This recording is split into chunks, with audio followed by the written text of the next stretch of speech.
Boa tarde, para quem ainda não me conhece, eu me chamo Eduardo Dávila, estou como gerente da BCP Rio de Janeiro e Espírito Santo. Gostaria de agradecer a presença de todos e hoje estamos realizando o nosso quarto webinar para o grupo de alvenaria estrutural, com o curso sobre gestão e planejamento na prática, o dia a dia na obra. É bom lembrar que a gente já realizou como ferramenta de economia nas construtoras, foi o nosso primeiro webinar. Depois realizamos 2 webinars sobre a norma NBR 16868, que é a nova norma. No primeiro, falamos o que mudou, e na segunda, falamos sobre aplicação na obra. E na sequência das atividades do grupo, ainda teremos os temas logística, produtividade, controle e visita guiada. Essa é uma iniciativa da BCP Rio de Janeiro e Espírito Santo e tem como objetivo promover a integração e a composição de uma rede de contatos com empresas, entidades e pessoas, para apresentar e desenvolver tecnologias de abastecimento, sempre através de conteúdos de melhores práticas, cases de obras, normas e procedimentos, visita guiadas, tendência, entre outros. E você vai poder assistir e acompanhar da sua casa e do seu escritório, os webinars, dos cursos e das visitas guiadas, e ainda ter acesso às informações e conteúdos pelo grupo de WhatsApp ou no canal do YouTube da ABCP Rio de Janeiro, Espírito Santo. Para aqueles que já participam do nosso grupo de alvenaria estrutural, fiquem ligados na programação. Durante o curso, vocês podem também anotar o contato da Renata, que é o contato dela para que você faça parte do grupo, ok?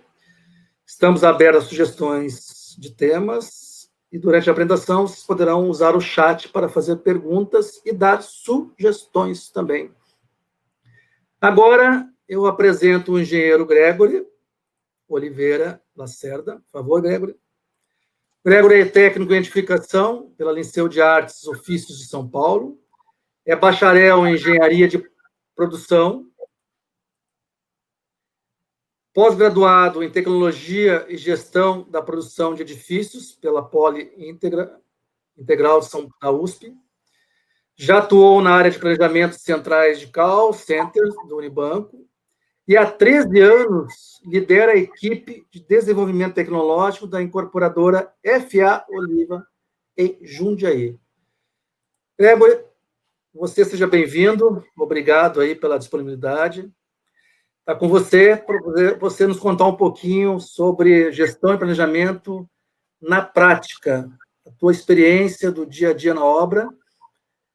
Sei que tem bastante coisa para você comentar, vou deixar você seguir então, ok? Legal. Estarei por aqui para qualquer coisa, estarei aqui nos bastidores. Perfeito. Boa tarde a todos. Em primeiro lugar, eu queria agradecer ao Eduardo e à BCP do Rio de Janeiro e do Espírito Santo pelo convite feito a mim para representar a FA Oliva hoje. E vamos lá, vamos falar um pouco de gestão e planejamento na prática aí, né? A gente vai focar na parte de estrutura de obras, tá?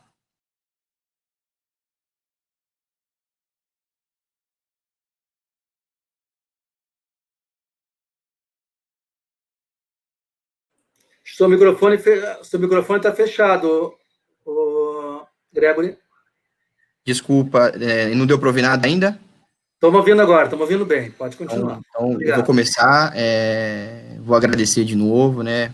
Primeiro eu quero agradecer, então, ao convite feito por você, Eduardo, e pela BCP do Rio de Janeiro e do Espírito Santo, pela oportunidade, né, de eu representar aqui a FA Oliva e falar um pouco para o pessoal sobre como que a gente faz a gestão e o planejamento aqui das nossas obras. Vamos focar em alvenaria estrutural e em laje de concreto, tá bom?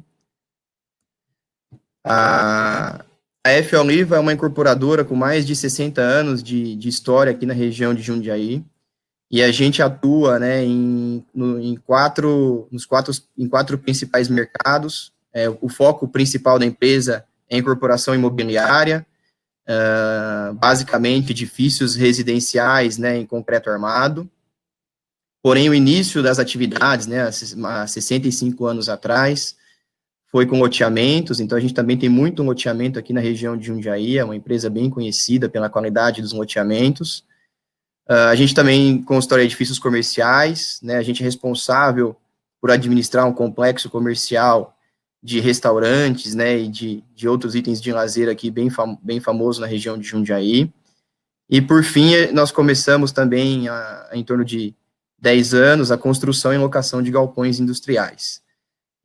A gente tem um mapa resumido, né, com as regiões de atuação da empresa, e temos ali Ribeirão e Araraquara, que são um pouco fora da nossa região, mas que também são cidades que a gente tem a previsão de expansão nos próximos anos aí.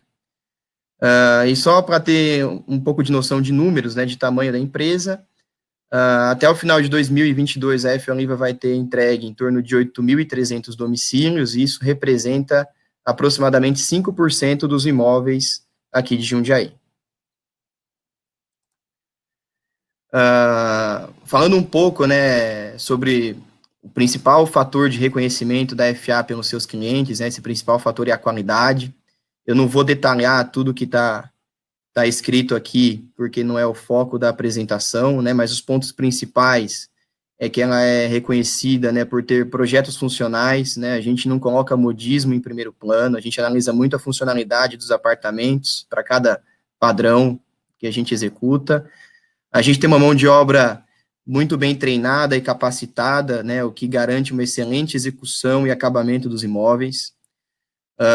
É palavra de ordem aqui na empresa, que as obras sejam limpas e organizadas, isso influencia muito no desempenho e na produtividade dos processos, tá? A empresa preza muito pelo compromisso com os prazos, né, de entrega das obras para os clientes, e o respeito pelas comunidades vizinhas aos empreendimentos, e tem também uma ótima relação direta com seus clientes, tá? Em 2012, a gente foi certificado pelo nível A do PBQPH, né, nosso sistema de gestão da qualidade, e desde então, nós já passamos por 8 auditorias externas, e até hoje a F. Oliva nunca teve uma não conformidade, tá, no sistema de gestão da qualidade. Então, para falar da alvenaria e da estrutura, né, a gente vai usar um case, Conquista HP AMA, tá, é um empreendimento que a gente vai entregar no começo do próximo ano. São 3 torres, tá, em alvenaria estrutural e laje de concreto pré-fabricada. São em 280 unidades de 61 a 71 metros quadrados, 21 mil metros quadrados de área construída, num cronograma de 23 meses, tá? E antes de falar do processo em si, é importante também a gente falar da parte de projeto, né? É fundamental a maneira como a gente elabora os projetos, eles garantem, né, ajudam muito no desempenho da obra, tá? Então, a gente faz os projetos todos em BIM, a gente modela em BIM, tanto a parte de arquitetura como boa parte dos projetos de engenharia são elaborados por equipe própria, e eu vou falar resumidamente sobre alguns pontos importantes dos nossos projetos. E para planejamento e execução de obra, a gente utiliza, né, a metodologia do Lean Construction para fazer essa gestão. Eu também vou fazer uma breve explicação dessa metodologia mais para frente. Falando um pouco de projeto, né, eu não quis trazer as imagens renderizadas, eu trouxe a imagem da forma como a gente analisa aqui mesmo. É legal ressaltar que nós fomos os precursores em fazer modelagem de alvenaria estrutural em BIM, né, a gente desenvolveu junto com uma consultoria, então, cada cor que vocês estão enxergando aí no projeto são blocos diferentes, tá? Falando um pouco de instalação elétrica, é importante falar, né, toda a nossa instalação elétrica, ela é feita, né, você consegue ver na laje, depois descendo na alvenaria ali ao fundo, ela é feita de cima para baixo, feito da laje, depois ela desce pelo nicho do bloco. Isso ajuda muito na produtividade da alvenaria, porque a gente não fica com o eletroduto para cima, atrapalhando, né, os pedreiros a executarem o serviço. E toda a instalação do apartamento, né, toda a instalação que você tem na laje é da unidade que você habita, não tem interferência com a unidade de cima, tá? Aqui é só um exemplo, né, da compatibilização dos projetos, né, aqui nós estamos ilustrando um shaft de elétrica, telefonia e antena, né, nós conseguimos também ver já aqui o projeto, algumas instalações hidráulicas, né, então tudo é feito em shaft pela área comum. Falando um pouco de instalações hidrossanitárias e gás, é proibido, né, qualquer passagem de prumada dentro da alvenaria estrutural, porque você não pode fazer nenhum tipo de corte, né, então, como você pode ter algum tipo de manutenção no futuro, você não pode ter nada embutido dentro da alvenaria. Então, todas as nossas prumadas, né, os registros, os distribuidores dos chuveiros, eles ficam dentro de shafts, com painéis visitáveis, né, ou shafts em alvenaria de vedação, depende do empreendimento. Aqui, nesse empreendimento específico, a gente teve que fazer a prumada da cozinha dentro de uma alvenaria. Então, essa alvenaria que está destacada aqui, ela é uma alvenaria com blocos de 19 de espessura, então a prumada passa dentro do nicho do bloco, e essa alvenaria ela é de vedação. Então, a gente informa o calculista e ele desconsidera no cálculo da estrutura. E todos os terminais, né, tanto de esgoto como de água, de alimentação, eles são feitos por fora, eles são executados por fora da parede, e a parte horizontal fica embaixo da laje, né, e o apartamento de baixo é forrado, e então a gente consegue dar manutenção tanto na parte vertical do sistema, quanto na parte horizontal. E para finalizar, né, as curiosidades de projeto aqui, esse aqui é o projeto do gás. O gás, a prumada do gás desse empreendimento, ela é instalada num bloco hidráulico, esse bloco hidráulico tem um nicho, então a gente faz a instalação da prumada dentro desse nicho, né, se a gente está vendo nessa modulação amarela, e se eu eventualmente tiver uma necessidade de manutenção, eu consigo acessar a tubulação sem prejuízo, né, para a parede estrutural.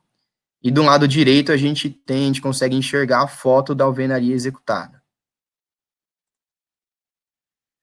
Falando um pouco da metodologia que a gente utiliza, né, o Lean Construction, ela é uma adaptação do Lean Production, né, que é uma metodologia desenvolvida pelo sistema Toyota de produção. Então, quem estuda produção sabe da importância da Toyota, né, das melhorias que a Toyota aplicou nos processos de produção.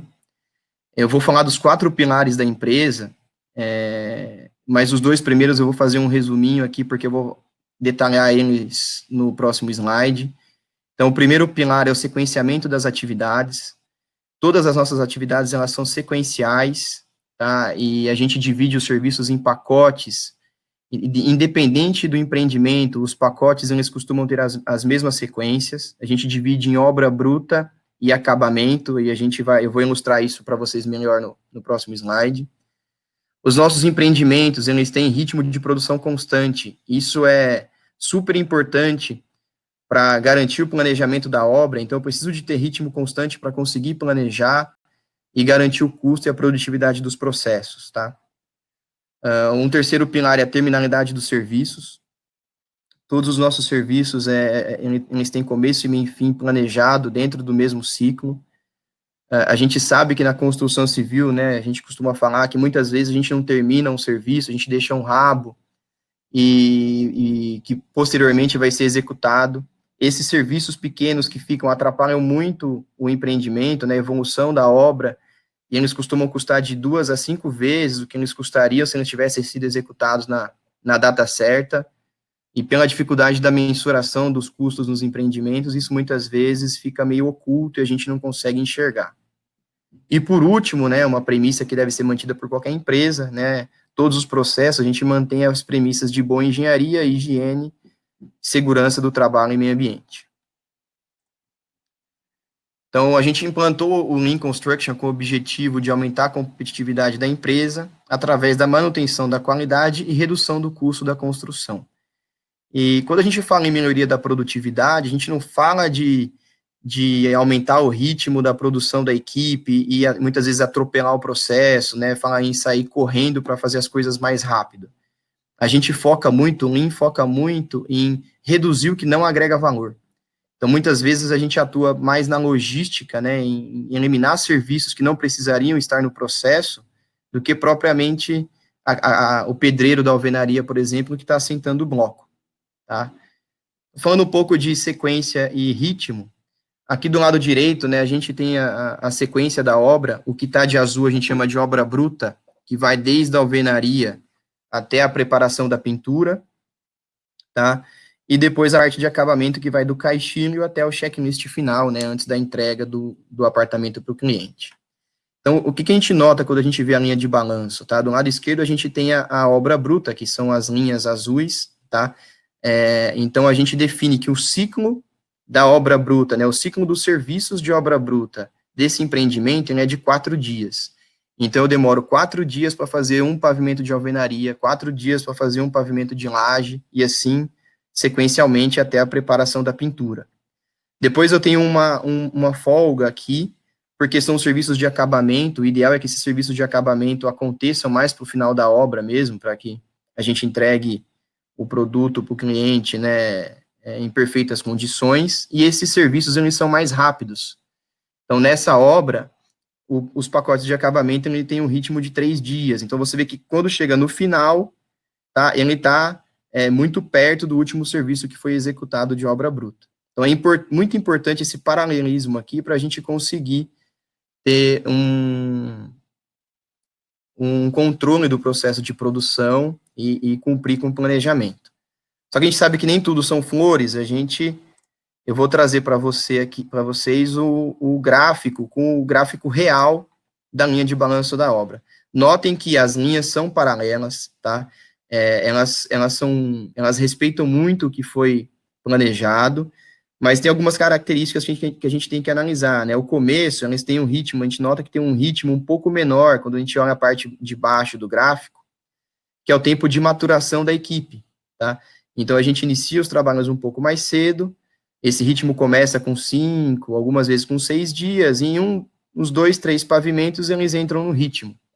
Infelizmente, eu não consigo mostrar para vocês com o mouse, mas se vocês analisarem a 1, 2, 3, 4, 5, a sexta linha, o sexto serviço é uma linha azul, e o sétimo serviço é uma linha verde, tá? Vocês vão notar que conforme a gente foi executando, o serviço azul, ele atrasou um pouco e ele cruzou com o verde. Então, nessa hora, a gente faz uma reunião da equipe de engenharia com a equipe de obra, né, com a equipe de gestão de obra, faz uma análise do processo e toma uma decisão. Se a gente vai tirar o atraso, como que a gente vai tirar o atraso, ou se esse serviço não impacta no serviço posterior e ele pode continuar, vamos lá, vamos inverter a ordem dos serviços, tá? Foi o que aconteceu nessa obra, tá? No final do bloco B, a gente inverteu os serviços, a gente não teve prejuízo no prazo e tocamos a obra até o final.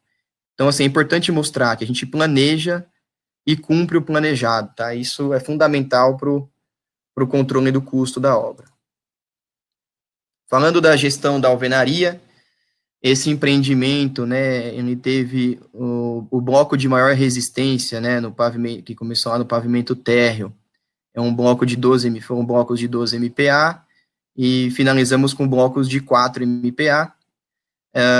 Os pavimentos, eles tinham 1.200 metros quadrados de alvenaria, e eu vou frisar bastante isso, né, fazíamos um pavimento em 4 dias, tá, o nosso ciclo de produção era de 4 dias, com 8 bloqueiros, com produtividade média diária de 37 metros quadrados e meio. Sempre que a gente vai executar um serviço, a gente faz o desenho do processo de produção, a gente chama de DPP, aqui na FO Livro, tá? E nesse DPP a gente estuda o processo junto com a equipe de gestão e desenvolve, né, todas as metodologias de controle desse processo.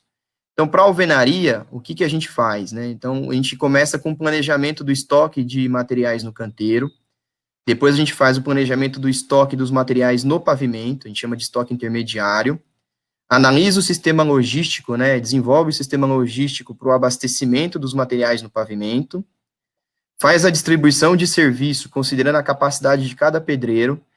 Então, a gente tem a média, a gente sabe a capacidade de cada pedreiro, não dá para dividir igual para todo mundo as áreas, né, de execução, porque eles têm capacidades diferentes.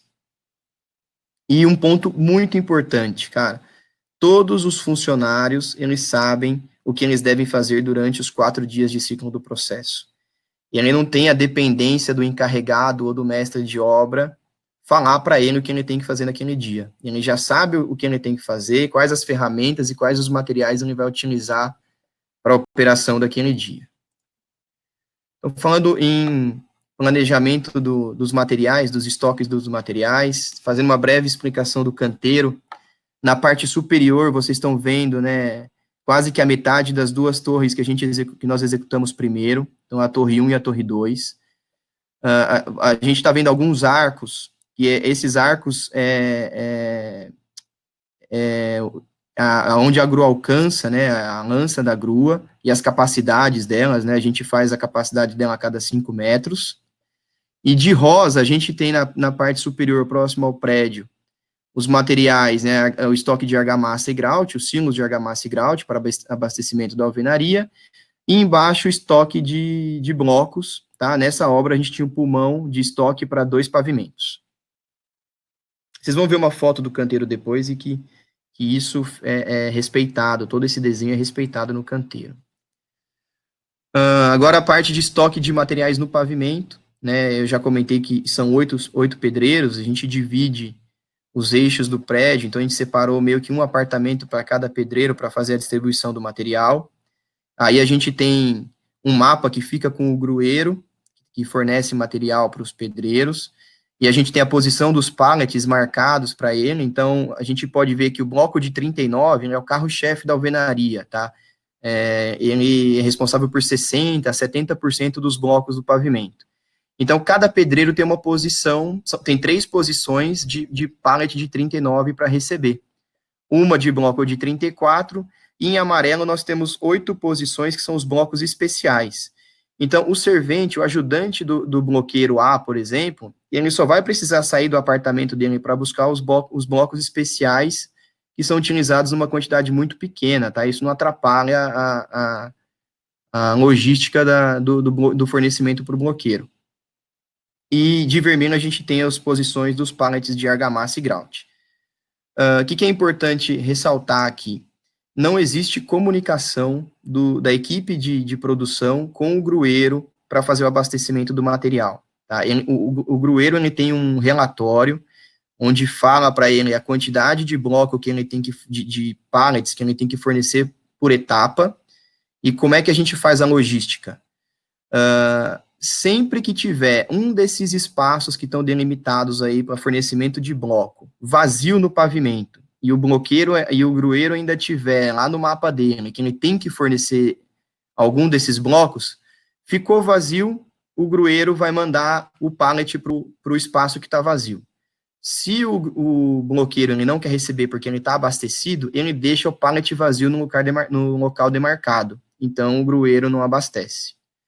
A única comunicação que tem entre a equipe de produção e o grueiro é para o fornecimento de argamassa e grout, porque aí depende da etapa do processo. Então, tem um ajudante que fica com o rádio e solicita argamassa e grout para toda a equipe do pavimento.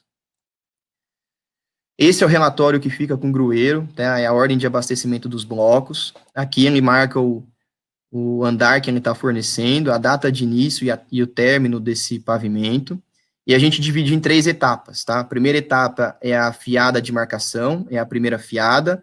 A segunda é a execução da segunda até a 8ª fiada. E a terceira etapa, da 9ª até a 13ª ou 14ª fiada, isso depende do empreendimento. Nesse caso, eram 13, tá? Aí a gente vê na coluna em azul, né? A gente tem na coluna cinza os tipos de pallet, né? Os tipos de bloco que vão ser abastecidos por etapa, e azul a quantidade. Então, para a execução da primeira fiada, né, são poucos pallets, ele abastece todos os pallets antes do início da execução, e quando termina a primeira fiada, ele já iniciou a execução, o abastecimento da segunda etapa. Então, cada quadradinho desse que a gente está vendo do lado direito é um bloco. Conforme ele abastece o andar com um pallet, ele faz um X naquele pallet que ele abasteceu. Então, ele sabe quando ele terminou de abastecer cada tipo de material. Então, mesmo que o espaço, por exemplo, do bloco de 39 esteja vazio ao final da execução da oitava fiada, se ele já entregou os 40 pallets de bloco que está pedindo para ele não abastece mais, só quando for iniciar a etapa subsequente. E aqui tem o mapa de distribuição dos serviços, né, para a equipe de alvenaria, né, para os nossos pedreiros. Então, conforme eu expliquei para vocês antes, cada pedreiro ele tem uma produtividade, uma capacidade, então não dá para dividir um apartamento por pedreiro. Então, vamos pegar, por exemplo, o apartamento do canto superior esquerdo, né, é o pedreiro que está na cor verde, né, o pedreiro 5, e ele tem uma capacidade de produção diária de 40 metros por dia. Então, a gente define a área dele em função dessa capacidade. Tá? E aí vocês podem notar no quadrinho à direita, isso é real, tem a capacidade estimada de cada pedreiro. Tá? Isso garante que todos terminem basicamente ao mesmo tempo cada uma das 3 etapas do serviço de alvenaria. Aqui são fotos aéreas, não é o Conquista HP AMA, é uma outra obra, ela chama Paraíso, mas as fotos ficaram melhores para mostrar para vocês a organização do nosso pavimento de alvenaria. Então, a gente pode notar aí no prédio da esquerda, essa é a etapa de marcação da alvenaria. Notem que os blocos estão todos abastecidos, tá? Em posições que não atrapalham a execução da alvenaria. Olha como o pavimento é limpo e organizado, tá? E dá para ter uma ideia do canteiro, também como o nosso canteiro é organizado. Ao fundo você vê a fábrica de laje, e do lado direito da grua o estoque de laje pronta, pré-moldada. Nessa foto a gente está iniciando a segunda fiada, então a gente tem uma quantidade maior de blocos abastecidos no pavimento, mas mesmo assim, a gente consegue olhar como tem espaço para o bloqueiro trabalhar. Dá uma olhada no canto esquerdo do prédio, né, como a gente tem uma fila livre ali onde tem a alvenaria, então o bloqueiro consegue trabalhar e tem bloco suficiente para ele executar o serviço. Notem de novo a organização do pavimento, tá? Isso é fundamental para um bom desempenho no processo. E aqui a gente tem a etapa do respaldo, né? Do lado direito a gente vê que a alvenaria já está respaldada. Nessa etapa a gente tem andaime, o que dificulta, né, a logística do processo, mas a gente continua observando como que o pavimento está organizado e limpo, que facilita muito o desempenho melhora muito o desempenho do processo. Então, vamos falar sobre os indicadores de produtividade, tá? A primeira obra que a gente vai usar para balizar, né, que ela está até grifado de cinza ali, é o contemporâneo. Foi o último empreendimento que a gente fez antes de implantar o Lean Construction, tá? Foram 27 mil metros de alvenaria nesse empreendimento. Olha a produtividade do nosso pedreiro, né, de quem executa as atividades lá, foi de 0,38 homem-hora por metro quadrado, e a logística 0,66 homem-hora por metro quadrado. Quem faz parte da logística?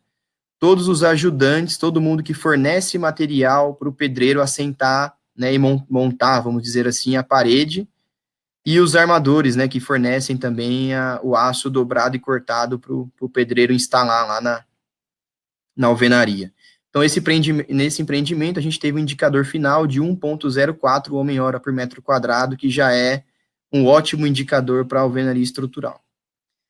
Depois a gente implantou o Lean no Paraíso, tá, que foi essa obra que eu mostrei as fotos para vocês. Ela teve 73 mil metros quadrados de área construída. Notem que a produtividade dos pedreiros não mudou muito, continua 0,35 homem-hora por metro quadrado, né, ela melhorou um pouco. E a gente teve um ganho de quase 20% na produtividade da logística, tá? 0,54 homem-hora por metro quadrado. Então, tem um quadrinho azul focando que a gente tem que reduzir, né, as técnicas do Lean focam em reduzir o que não agrega valor, chegando numa produtividade de 0,89 homem-hora por metro quadrado, uma melhoria de 15% na produtividade do que já era considerado muito bom.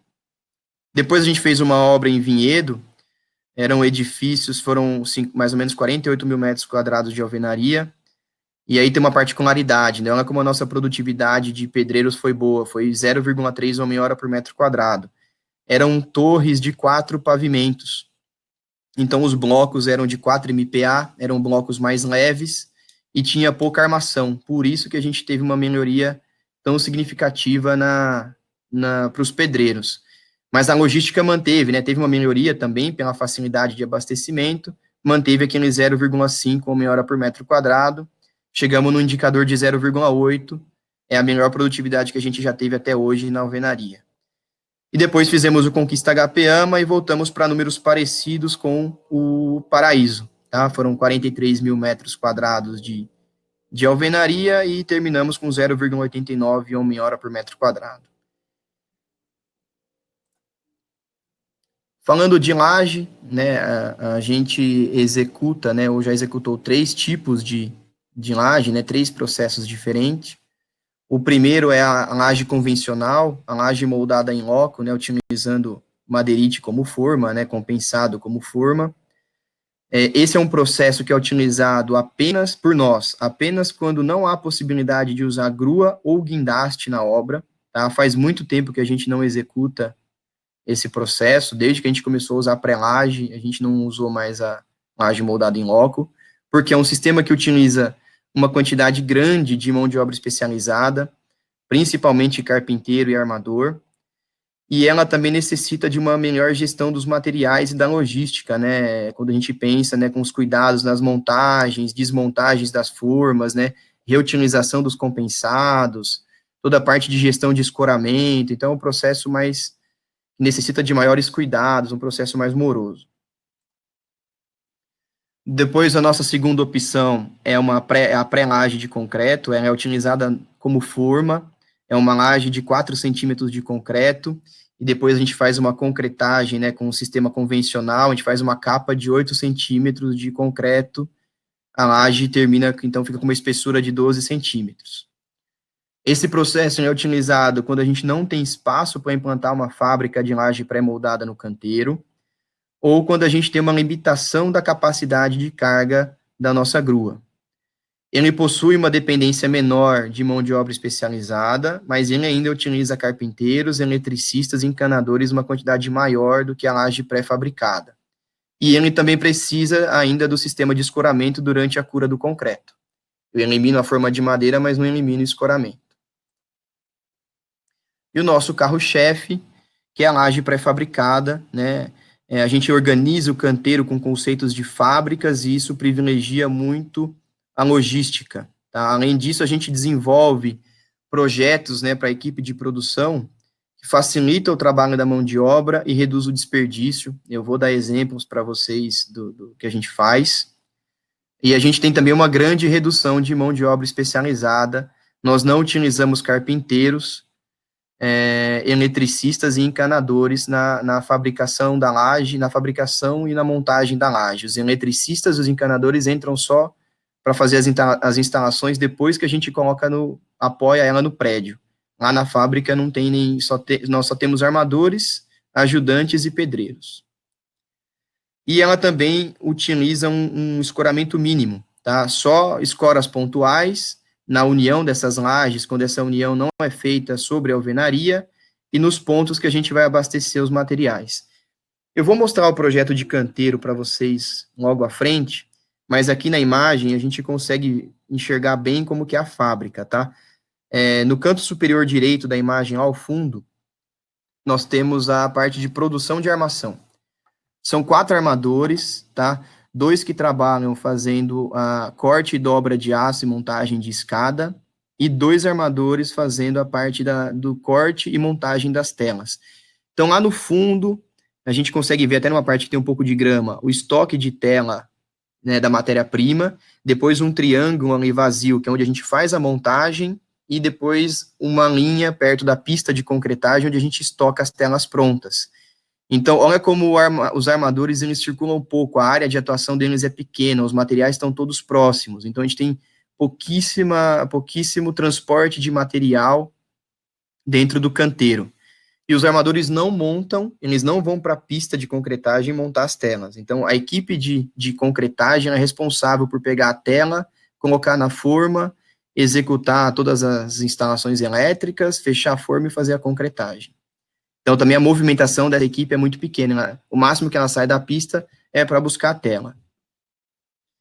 Então, só para ilustrar aqui, para quem conseguiu ver, ou quem não entendeu muito bem, a parte cinza que a gente tem nesse desenho logo abaixo é a armação, né, que eu expliquei para vocês.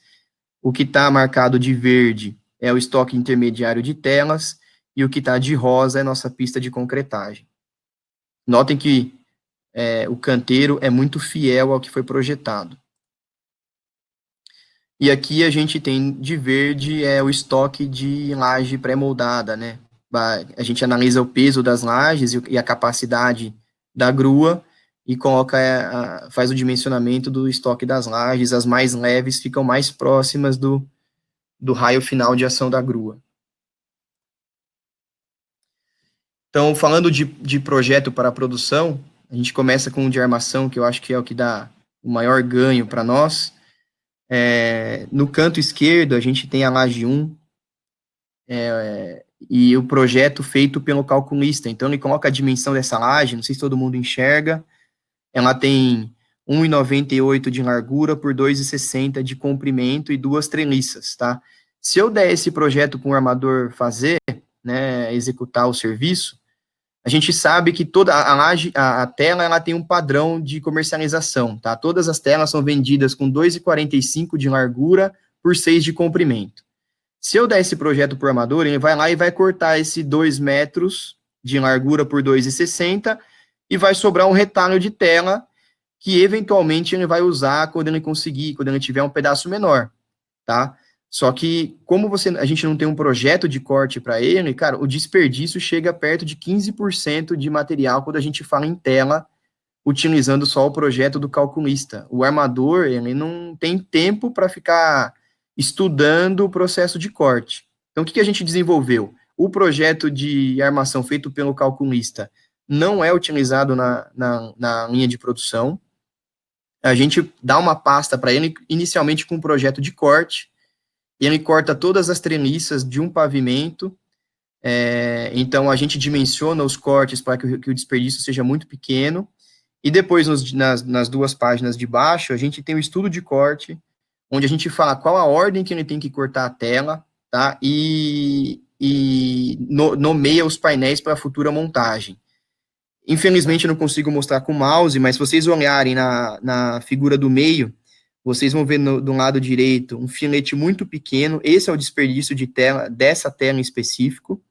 E na última imagem, que tem um detalhamento grande de corte, a gente tem no canto direito, também na parte superior, o que sobra de tela. Tá? A gente tem uma taxa de desperdício menor do que 4% de tela aqui na FA Oliva. E depois a gente faz o plano de montagem. Então, a gente fala os painéis que o armador tem que buscar, as treliças e dá as medidas para ele fazer a montagem da tela. É muito rápido e muito simples para o armador executar. Já está tudo pensado, né? Toda a logística pensada para ele. Outra situação complexa é instalações elétricas, né? Ficar com um projeto de instalação elétrica numa folha A1, em cima da obra, né? Com vento, com sujeira, é muito ruim de administrar, tirar medida para passar eletroduto, isso é super complexo de fazer e precisa de um especialista. Qual que foi a nossa sacada aqui? Aqui do lado esquerdo a gente tem uma foto, tá, de uma forma, e a gente levou o projeto do papel para a forma. Então, a gente desenhou o projeto na forma. E cores diferentes representam os diâmetros dos eletrodutos. Nesse caso, só tem o azul, que é o diâmetro de 25. Mas a gente tem a cor vermelha, que representa o diâmetro de 32. Então, eu tenho um ajudante que vai e faz essa instalação elétrica, né, do eletroduto seco. É muito simples, né? Do lado direito, a gente tem a foto de uma laje com esse eletroduto passado. E a conferência depois pelo encarregado de laje também é muito fácil de ser executada. Aqui, antes de falar da hidráulica, se vocês olharem nas fotos, lá acima vocês vão ver um pouquinho da tinta vermelha, que quando aplica o desmoldante, fica um pouco difícil de enxergar, mas na prática a gente enxerga bem lá. Os passantes hidráulicos, eles já são feitos na forma, né, então eles ficam sempre na posição certa. Aqui na foto à direita, só para mostrar para vocês, é um banheiro. Esse ponto, essa caixinha que está no meio, é o esgoto da bacia sanitária. Atrás dele tem a alimentação da caixa acoplada, e mais abaixo aqui, a alimentação e esgoto do lavatório. Tá? Então, todas as lajes saem com a furação na mesma posição, com o mesmo tamanho, para ser montado lá em cima do prédio. Aqui mostrando para vocês a produção, também é da Obra do Paraíso, essas fotos. A primeira foto à esquerda é o nosso estoque de tela pronta, para vocês terem uma ideia da organização das telas. À direita, a gente tem o pessoal, a equipe fazendo as instalações elétricas e a montagem das formas. Olha a quantidade de funcionários, né, para executar o serviço. E no canto inferior esquerdo, a gente tem uma concretagem. Então, são 5 funcionários fazendo a concretagem. Tem um ao fundo que está só pegando o corpo de prova do caminhão ali. E olha como a concretagem ela é limpa, tá? Quase não tem resíduo do lado de fora. Então, a gente faz uma concretagem muito limpa e a gente gasta muito pouco com limpeza depois. E no canto direito inferior, a gente tem o estoque de lajes prontas, também dá para ter noção da qualidade, do acabamento das lajes. Aqui é o nosso DPP, como a gente faz o DPP das lajes. Então, o desenho de produção, ele define a rotina dos trabalhadores, a gente já falou isso, da importância disso lá na alvenaria. Cada funcionário possui atividades diárias específicas. Padronização do ciclo de produção, certo? Para esse empreendimento, ciclo de 4 dias para fazer uma lâmina, né, para fazer um pavimento. E a redução de serviços especializados. É muito fácil treinar essa equipe para fazer as lajes pré-fabricadas. A gente substituiu o oficial por ajudantes. Falando agora, né, do ciclo de produção, né, um pavimento do Conquista tinha 570 metros quadrados de laje. Já falei que temos uma equipe de 4 armadores que produz e estoca as armações das lajes e da escada, e uma outra equipe que diariamente concreta 140 metros quadrados, repetindo em ordem cronológica os serviços. Então, de manhã, a gente concreta as lajes que a gente montou no dia anterior, e depois executa a limpeza da concretagem e inicia a limpeza das lajes que serão concretadas no dia posterior. Depois a gente faz montagem das formas, aplica desmoldante, posiciona a armação, instalações elétricas, passantes hidráulicos e posiciona os rebaixos das lajes. Fechou, no outro dia concreta. Essa repetição é fundamental, né? Todo funcionário sabe o que ele tem que fazer todos os dias. No gráfico, a gente consegue notar, né, a linha azul é o início da produção da armação. Então, a gente começa no tempo 0, e em 4 dias, né, quando a gente vai iniciar a concretagem, a gente já tem o estoque de um pavimento de armação disponível no canteiro, então nunca falta material para montar as lajes. Aqui é o modelinho da rotina diária que a gente utiliza. Esse é para a equipe de concretagem. Então, das 7 às 7h30 é o período que os funcionários têm para levar todo o material e ferramenta para a fábrica. Depois, ninguém tem que ficar voltando no almoxarifado para buscar ferramenta, buscar material. Das 7h30 às 9h, a gente concretava 1/3 da pista de laje. E aí, olha só, 2 colaboradores eram responsáveis por espalhar o concreto, 1 colaborador para adensar e 2 para sarrafiar a laje. E eram sempre os mesmos, então eles viram especialistas nos processos, tá? Olha só que até o tempo para descanso e hidratação, principalmente no verão, a gente disponibiliza, a gente determina um tempo para os funcionários descansarem, era após a concretagem, que é o trabalho mais árduo dessa etapa. Depois das 9h15 às 10 horas da manhã, era o período que aguardava a pega do concreto, então fazia a limpeza das próximas lajes, e aí tinha a sequência do trabalho até às 17 horas. Tá? Falando dos resultados, a gente vai analisar os 3 sistemas de laje que eu apresentei. É importante falar que a FA, ela utiliza uma moeda que a gente batizou de IGP, que é uma moeda dura, que ela usa o índice IGPDI da Fundação Getúlio Vargas para anular o efeito da inflação, para a gente conseguir comparar o custo das obras ao longo do tempo, né, sem perder a referência, né, se a gente utilizar só valores em reais, a gente perde a referência por causa da inflação. Então, tudo que eu apresentar de custo para vocês no próximo slide é em IGP. Então, aqui, né, de novo, vamos utilizar, nesse caso, 3 obras para fazer o comparativo. O soneto, que é a obra da esquerda, foi a última obra que a gente fez com laje convencional, tá? Aqui embaixo tem uma nota, né, todas as obras tinham grua, por isso a gente não contabilizou o custo da grua nos processos, porque ela também abastece a alvenaria, é muito complexo saber qual que é o custo só para laje. A área do soneto em metro quadrado, 19 mil metros, produtividade, 2,7 homem-hora por metro quadrado para executar a laje, custo de mão de obra, 0,58 IGPs por metro quadrado e material, 0,83 IGPs por metro quadrado. Então, o custo dessa laje foi de 1,41 IGP por metro quadrado. Contemporâneo foi um edifício, né, foi que a gente fez com laje, com pré-laje, de 4 centímetros e capa de 8. É uma obra menor, com 12 mil metros quadrados, então a tendência é que ela custe mais caro do que o soneto, né, por volume, e olha quanto que a gente melhorou na produtividade, tá? Nossa produtividade foi para 1,8 homem-horas por metro quadrado, deu uma economia, né, de 33%, né, uma melhoria na produtividade de 33%, o custo da mão de obra foi de 0,38 IGPs por metro quadrado, né, a economia da mão de obra é proporcional à produtividade, então os indicadores são muito próximos, né, economia de 36%. Em função da pré-laje, o material é um pouco mais caro, 0,87 IGPs por metro quadrado, mas um resultado muito bom, 1,25 IGPs por metro quadrado, uma economia de 11% no custo. E quando a gente vai analisar a laje pré-fabricada, Conquista HPM, 23 mil metros quadrados de laje, e olha só o resultado, né?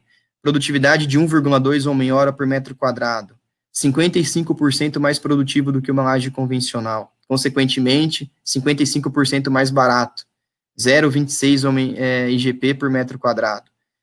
Aqui a gente tem uma particularidade, né? A gente tem o custo da logística, que é o custo da implantação da fábrica, da construção da pista, das formas e do caminhão Munk que saca as lajes, em torno de 0,1 IGP por metro quadrado. E olha a economia também no material, 0,6 IGP por metro quadrado, uma economia de quase 28% no material, o que resulta num custo de 0,95 IGPs por metro quadrado, uma redução de 33% no custo de produção de laje. Então, olha como a industrialização, processo padronizado, como que a gente atuar na gestão é gratificante, né, e traz economia para a empresa, né, ajuda a ganhar competitividade no mercado. Só uma curiosidade, né, a gente desde 2012 também tem um laboratório próprio para sair da dependência dos laboratórios terceirizados, tá, e é uma questão estratégica da empresa. A gente faz os ensaios de resistência à compressão de concreto, bloco, argamassa e prisma, faz umidade e absorção do bloco e também faz os ensaios de aderência e atração na argamassa. E, para finalizar, esse aqui é o nosso desafio atual, nosso projeto mais novo. Tem um paradigma na construção civil, né, que acha que a alvenaria estrutural para fazer edifícios de populares, né, ou para a classe média.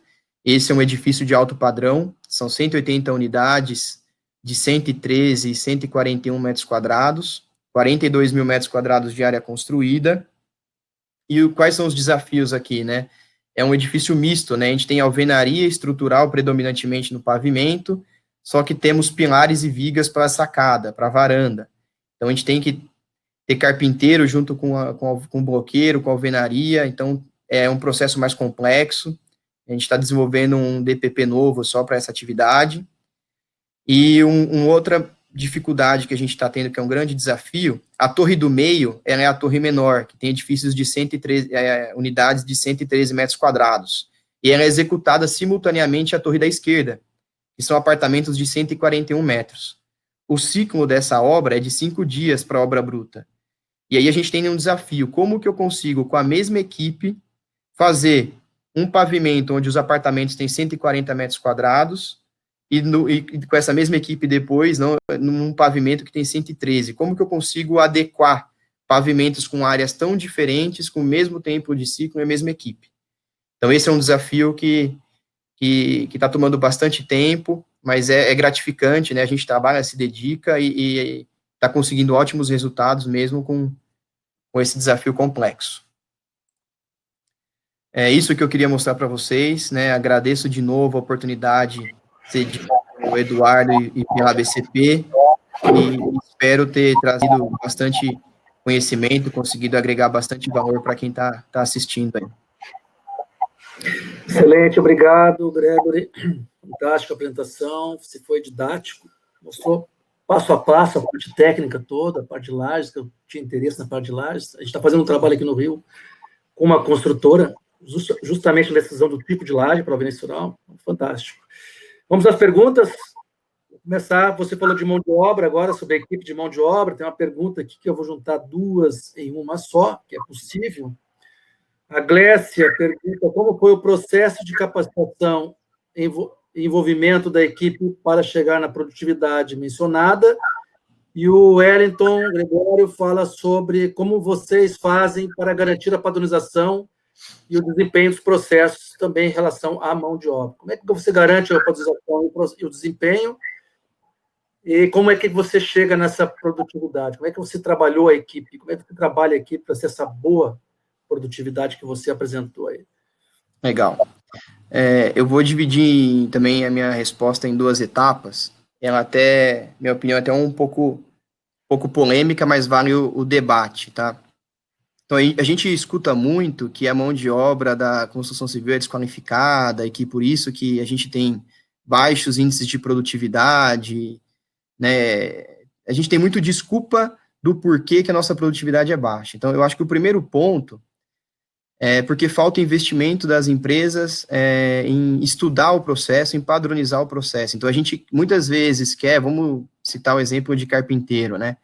Que contratar um carpinteiro do mercado, que ele traga um desempenho, que ele faça um processo em uma laje em 5 dias, com uma alta produtividade, sendo que eu não dou condições, eu não projeto onde utilizar a forma, como fazer o escoramento, muitas vezes falta material, o cara desforma o pavimento e um outro funcionário precisa de forma, tira aquela forma daquele pavimento para levar para outro, por falta de padronização do processo.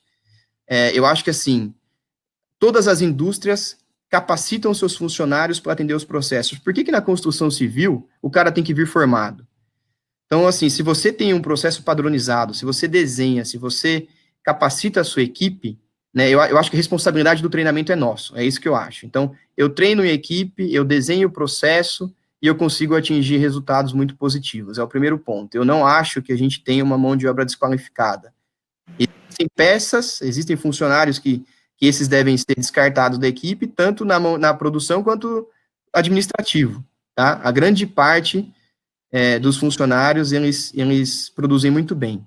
E é até muito gratificante, porque quando você vai para o campo e pega a opinião deles, eles contribuem muito com a melhoria do processo. Então, isso é uma coisa que a gente faz na FA.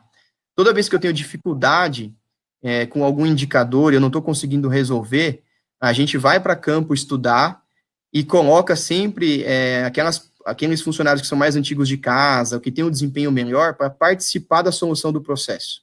Então, isso facilita a solução e eles se sentem parte da equipe que desenvolveu a melhoria, eles sentem parte da melhoria. Dá para dizer que tem um método FA Oliva de treinamento. Esse é o método que a gente faz, né? A gente tem a maioria dos processos muito bem desenhados, mas vamos pegar o caso do Vila Bela, que são processos novos, né? Que tem muitas particularidades. A gente faz a reunião entre a equipe de engenharia aqui do escritório com a equipe de gestão da obra, define o modelo, define como vai ser feito o processo, o DPP, e a obra começa a aplicar. Quando a gente começa a executar, aparecem as dificuldades, aparecem nossos erros de planejamento por falta de conhecimento do processo, que é novo. E aí a equipe aqui de engenharia, de desenvolvimento tecnológico, vai para o campo e fica junto com a equipe de produção. E nessa hora, a gente pega muito a opinião da equipe de produção, porque eles sabem como fazer, sabem como executar, eles sabem a parte prática. Então, a gente usa a contribuição deles para readequar o planejamento e refazer o desenho, entendeu? A gente refaz o desenho, testa no andar seguinte, pô, melhorou aqui, mas descobrimos um gap em outro lugar. Estuda de novo, pega a opinião, redesenha. O importante é, no final, ter um desenho padronizado. Outra coisa que eu ia falar também, só, que é a parte mais polêmica, as maiores restrições que eu tenho quando eu vou implantar um processo não é na equipe de produção, tá? As maiores restrições estão em nós, engenheiros, mestres encarregados. A gente chega para fazer uma implantação, isso mudou muito, né, Fioliva, tá? A gente já tem uma equipe já mais sênior nesse aspecto. Mas você chega para fazer a implantação de um processo novo e fala, nossa, mas eu fiz isso há 10 anos atrás e não dava certo, já tentamos, o funcionário não vai fazer. Então, a gente tem umas crenças limitantes que barram as melhorias muito antes de chegar na linha de produção. Toda vez que eu faço, que nós vamos fazer uma implantação na linha de produção, eles são muito mais receptivos, eles atendem, os funcionários atendem o que a gente quer, executam, dão opinião. Cara, quando a gente vai para a prática, né, e eu gosto muito de ir para campo, a gente percebe que as crenças e as limitações são muito mais nossas do que da equipe de produção. Acho que a gente tem que refletir muito sobre esse aspecto. A gente tem percebido isso aqui também, aqui no Rio, a mesma percepção das construtoras, que a dificuldade, a resistência maior, às vezes está na parte mais técnica, na engenharia, né? Tem uma pergunta do Mário Rueda, ele pergunta como é que é o ciclo de cura das lajes pré-fabricadas. Tá. A laje pré-fabricada, ela tem uma norma específica, né, para pré-fabricado, e ela usa um concreto especial, tá? Então, essa laje, ela é sacada, ela atinge uma resistência de pelo menos 15 MPAs com 24 horas. Então, eu executo a laje, no outro dia, quando eu vou sacar, eu saco ela com 24 horas, ela tem que ter no mínimo 15 MPAs. A gente especifica um pouco mais, então o nosso costuma dar 20, 22 MPAs quando eu vou sacar. Ela vai para um estoque, né, a gente viu o estoque no canteiro, ela fica normalmente de 1 a 3 dias no estoque, e quando ela vai no prédio, né, quando ela vai ser montada, ela já está com 25 MPAs, que é a resistência que ela precisa, né, resistência final projetada. Normalmente ela tem 25, 30 MPa de resistência projetada. Então ela já sobe com a resistência final. A gente só coloca escoras pontuais para a parte de abastecimento de material e escora onde a gente vai ter união de laje, que a gente solidariza ela depois em cima, quando não tem alvenaria embaixo. Entendi. Tem uma outra pergunta que é na linha da mão de obra, devia ter feito até antes. Nesse problema da pandemia, vocês tiveram algum problema? Tem um plano B nessa questão da pandemia? Tem algum problema com a pandemia? Não, muito pouco, mas é óbvio que a gente teve. Na verdade, ainda a gente tem um comitê de crise aqui, né, para administrar a pandemia. Então, no início da pandemia, no meio de março, nós paralisamos, a gente não conhecia, né, o coronavírus era muito novo e assustou todo mundo aqui no Brasil, e a gente resolveu parar, a gente deu 15 dias de férias para todo mundo, né, para fazer o isolamento social, né, a gente achou muito importante, né, preservar os funcionários e os familiares, e em abril nós retomamos, com todas as políticas de controle de aferição de temperatura, né, como é que fala, pesquisa sobre os sintomas, redução de assentos no refeitório, limpeza de vestiário, todos os controles, e sempre que alguém tem algum sintoma, a gente isola e faz o teste, né, para descobrir se a pessoa tem o coronavírus ou não, e depois retorna ao trabalho.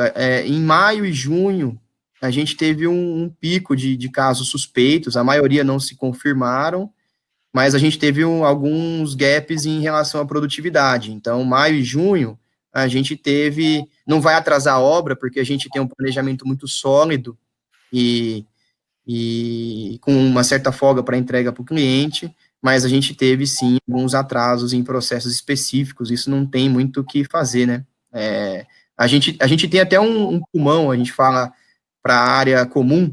Então, normalmente, eu tenho 8 pedreiros na alvenaria, eu tenho 3 pedreiros que estão na área comum, fazendo subsolo, né, alvenarias de vedação. Saiu um pedreiro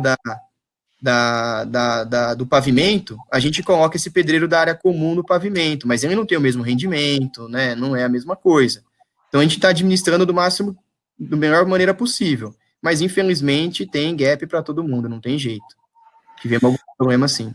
Entendi. Fazer a última pergunta, antes só queria fazer um comentário. O Arnold Wendel, que está assistindo, ele fez um comentário no início, que a nova norma já foi publicada agora, dia 11 de agosto. Então, já está valendo a nova norma. Bom, então... Um abraço para o Wendler, nosso parceiro aí. Parceiro e amigo aqui do nosso grupo. Projetou a grande maioria dos nossos...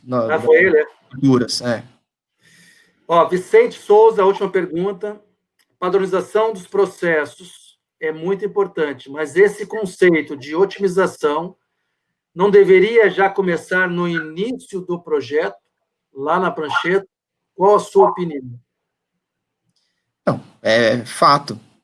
Tanto que o início da apresentação, eu mostrei o BIM, né? Então, a gente tem modulação de alvenaria, né?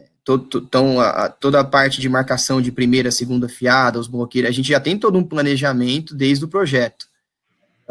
E conforme eu apresentei, conforme eu falei para vocês, a gente já tem o desenho dos processos que a gente executa. Então, eu vou começar uma obra, eu já tenho o desenho do processo de alvenaria, de instalações elétricas, de instalações hidráulicas, para aquele empreendimento, salvo algumas especificações daquele produto. Mas isso é muito discutido durante a fase de projeto, sim. Tá? É fundamental, é fundamental. As maiores reduções de custo que você tem no empreendimento, você consegue fazendo um projeto bem feito. Tá? É fundamental que essas discussões iniciem no projeto e, se possível, que a equipe de projeto faça parte da equipe que desenha o processo, né? Eles têm que também saber como que é feito na prática o serviço. Ok. É isso, Gregory. Eu agradeço para você mais uma vez, obrigado. Agradeço a FA Oliva, ok? Pela participação, pela excelente apresentação. Quem não pôde participar, quem quiser depois pegar a apresentação vai ser disponibilizada no YouTube da ABCP Rio de Janeiro e Espírito Santo, vai ficar disponível lá. Quem quiser pegar mais algum detalhe, assistir e buscar mais uma informação. Fiquem ligados no grupo da Alvenaria Estrutural aqui do Rio de Janeiro. Semana que vem nós temos também um evento do Grupo Parede Concreto. E aguardo vocês no próximo evento, tá bom? Muito obrigado, um bom descanso a todos. Obrigado, Greg, mais uma vez. Até logo. Obrigado, até logo. Foi um prazer participar com vocês aí. Muito obrigado. Tchau, tchau.